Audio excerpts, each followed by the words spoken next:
दोस्तों एक बहुत ही ज़्यादा ज़रूरी टॉपिक के बारे में आपसे बात कर रहा हूँ और एक हॉरिबल फ्यूचर की भी आपको एक पिक्चर दिखाना चाहता हूँ मैं। आज के टाइम पे लड़कियाँ जिस तरह से अपना रिस्पेक्ट सोसाइटी में लूज़ कर रही है ना, शायद किसी भी और ह्यूमन स्पीशीज़ ने इससे पहले इतनी तेज़ी से अपना रिस्पेक्ट लूज़ नहीं किया होगा ह्यूमैनिटी के अंदर।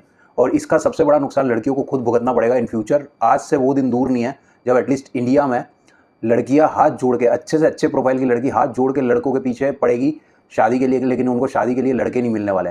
और शायद तक ये कुछ हद तक आज भी हो रहा है, एविडेंट है। काफ़ी सारी अच्छी लड़कियां बैठी है शादी के लिए, लेकिन लड़के उनको नहीं मिलते हैं।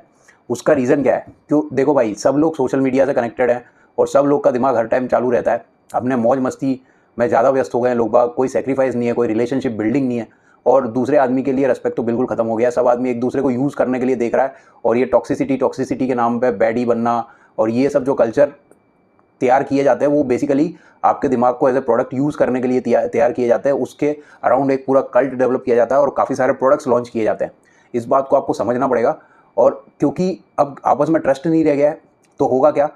अब लड़कों का तो ऐसा है कि भाई दो फेज़ में बटे हुए हैं। एक लड़के निठल्ले जो कुछ काम नहीं आ रहे, ठीक है, बेरोजगार भी है, लेकिन एक ग्रुप वो भी है जो वेल टू डू है, और जो वेल टू डू है वो फाइनेंशियली एटलीस्ट स्ट्रॉन्ग है। तो अगर वो अकेले भी रहेंगे तो भी वो सस्टेन कर लेंगे। लेकिन लड़कियों के साथ ऐसा केस नहीं है। आप देखोगे किसी भी कॉर्पोरेट जॉब में या किसी भी प्रोफाइल में लड़कियों का पे स्केल बहुत सिग्निफिकेंटली कम है लड़कों के मुकाबले। उन पर ट्रस्ट नहीं किया जाता है और बाय डिफ़ॉल्ट ही है ये। मतलब ये इन लड़कों की, आदमियों की बनाई हुई सोसाइटी के अंदर जो सबकॉन्शियस प्रोग्रामिंग बोल लो या जैसा भी बोल लो, लड़कियों को कम ही पे किया जा रहा है। चाहे तो आप वो एंटरटेनमेंट इंडस्ट्री देख लो, एक्टर और एक्ट्रेसेस के बारे में देख लो, या स्पोर्ट्स में देख लो, आपको हमेशा हाईली पेड मेल्स ही मिलेंगे।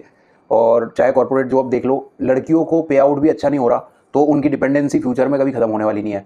और एक बार जब अगर उनकी जवानी ढल गई, उसके बाद उनको फिर से डिपेंडेंसी आने लगेगी और उस टाइम पे उनके लिए कोई राज़ी नहीं होगा उनके साथ खड़े रहने के लिए। तो it is a high time right now कि संभल जाओ भाई, अपने कदम संभाल लो। जो टॉक्सिसिटी फैला रहे हो, जो मौज मस्ती के नाम पे कुछ भी करे जा रहे हो जो दिल में आ रहा है, और जो कोई भी इंसान आपको मिल रहा है उसकी थोड़ी कदर करना सीख लो, रेस्पेक्ट करना सीख लो, क्योंकि अच्छे लोगों से ही दुनिया चल रही है। आपको भी ये बात पता है, जब आप when you are into need, तो जब कोई भला आदमी मिल गया होगा उसी से आपका काम चला होगा। और बहुत कम ऐसे लोग होते हैं, मुझे पता है, आज के क्राउड में, लेकिन ऐसे लोगों का होना ज़रूरी है। आज ही मेरा एक छोटा सा एक सर्जिकल ऑपरेशन हुआ and the doctor was so nice and I knew that doctor and it is like kind of, मैं ट्रस्ट नहीं कर पा रहा था कि मेरे को कहाँ ऑपरेट होना चाहिए। और क्योंकि वो डॉक्टर से मैं कनेक्टेड था तो I got and I was alone. तो I had this like kind of कि किसी ट्रस्टवर्दी इंसान से ही मैं ऑपरेट हूँ। और तब मेरे को ये बात बहुत रियलाइज़ हुई and that's why I am bringing this message to the public. I hope this very clear. अगर नहीं क्लियर है तो मैं और इस टॉपिक पर डिटेल में एक्सप्लेन करके भी आपको बता सकता हूँ, पर आई थिंक मेरा मैसेज बहुत क्लियर है, आपके समझ में आ गया होगा। किसी बेसिक सी बुद्धि वाले इंसान के भी समझ में आ जाएगी ये बात। तो thanks for watching and stay healthy, stay fit.